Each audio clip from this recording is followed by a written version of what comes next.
पिछले कुछ घंटों में कुछ ऐसा हुआ है जिसने पूरी दुनिया को हिलाकर रख दिया है। डोनाल्ड ट्रंप की कुछ घोषणाओं ने दुनिया भर में पुराने गठबंधनों को तोड़कर नए समीकरण बना दिए हैं। आइए समझते हैं कि आखिर हुआ क्या है। तो चलिए इस पूरी कहानी को जरा और गहराई से समझते हैं। कहानी शुरू होती है एक ऐसी धमाकेदार घोषणा से जिसने दुनिया को एक बड़े संकट के मुहाने से जैसे वापस खींच लिया। तो हुआ ये कि दुनिया भर की स्क्रीन्स पर एक मैसेज फ्लैश हुआ, और ये मैसेज दुनिया के सबसे ज़रूरी समुद्री रास्तों में से एक स्ट्रेट ऑफ हॉर्मुज़ पर ईरान के साथ तनाव में एक बहुत बड़ी कमी का इशारा था। और इसका असर भी फौरन और चौंकाने वाला था। इस खबर के आते ही दुनिया भर में तेल की कीमतें सीधी 10% नीचे आ गईं। और ये सिर्फ तेल बाजार की बात नहीं थी, इस खबर का असर दुनिया भर के शेयर बाजारों पर भी पड़ा और उनमें जबरदस्त उछाल देखने को मिला। मतलब एक तरह से बाजारों ने इस खबर का स्वागत किया। और अच्छी खबरें यही नहीं रुकी, ये भी ऐलान हुआ कि उस रास्ते में बिछाई गई खतरनाक समुद्री माइंस को साफ करने के लिए ईरान और अमेरिका मिलकर काम करेंगे, जो सुरक्षित रास्ते के लिए एक बहुत बड़ा और ज़रूरी कदम था। लेकिन देखिए, जैसे ही ये शुरुआती जोश थोड़ा ठंडा हुआ और इस डील की बारीकियों पर नजर डाली गई, तो एक बहुत ही अलग और कह सकते हैं एक नाजुक तस्वीर सामने आई। तो सवाल यही उठने लगा कि क्या ये शांति वाकई टिकने वाली है? अब जरा इस फर्क को देखिए। एक तरफ ट्रंप का दावा था कि ईरान के साथ डील 100% पूरी हो चुकी है, लेकिन हकीकत क्या थी? हकीकत ये थी कि ये सौदा सिर्फ तब तक के लिए था जब तक सीज फायर चल रहा है। मतलब ये शांति पूरी तरह से अस्थायी और शर्तों पर टिकी हुई थी। इस डील के भाषा में भी कुछ बहुत ही अजीब बातें थीं, जैसे कि ये वादा कि अमेरिका को ईरान का न्यूक्लियर डस्ट मिलेगा।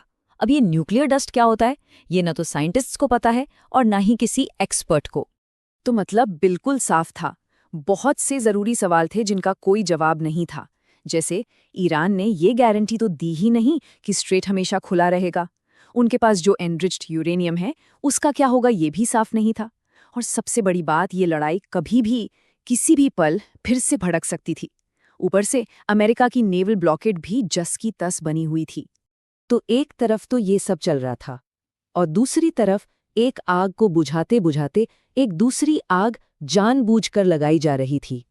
और एक बेहद चौंकाने वाले अंदाज में ट्रंप ने इसी मौके का फायदा उठाकर नेटो यानी नाटो गठबंधन पर अपना अब तक का सबसे तीखा हमला बोल दिया। उन्होंने इस 75 साल पुराने ऐतिहासिक गठबंधन को सीधे सीधे कागजी शेर कह दिया। इस एक बयान ने अमेरिका और उसके पुराने साथी देशों के बीच की दरार को और भी ज्यादा गहरा कर दिया।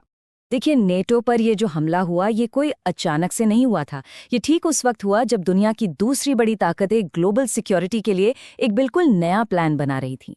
तो इस पूरे संकट को देखते हुए एक नया डिफेंसिव अलायंस सामने आया। इसे लीड कर रहे थे यूके और फ्रांस, और इसमें भारत के साथ साथ 40 और देश भी शामिल थे। मिशन बिल्कुल साफ था, स्ट्रेट ऑफ हॉर्मुज़ में जहाज़ों की आवाजाही को सुरक्षित बनाना। और सबसे दिलचस्प बात, अमेरिका इस गठबंधन का हिस्सा नहीं था। अब सवाल यह है कि भारत के लिए ये जल डमरू मध्य इतना अहम क्यों है? भारत का लगभग 30% कच्चा तेल, 50% नेचुरल गैस और 60% एलपीजी, सब कुछ इसी एक रास्ते से आता है। मतलब हमारी एनर्जी सिक्योरिटी बहुत हद तक इसी पर निर्भर करती है।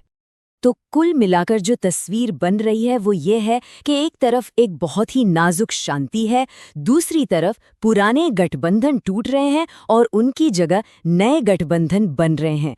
भविष्य बहुत ही अनिश्चित नजर आ रहा है। तो आखिर में ये एक बहुत बड़ा और परेशान करने वाला सवाल हमारे सामने है। ये जो नाजुक शांति है, ये जो बदलते गठबंधन है, क्या ये एक नई सुबह की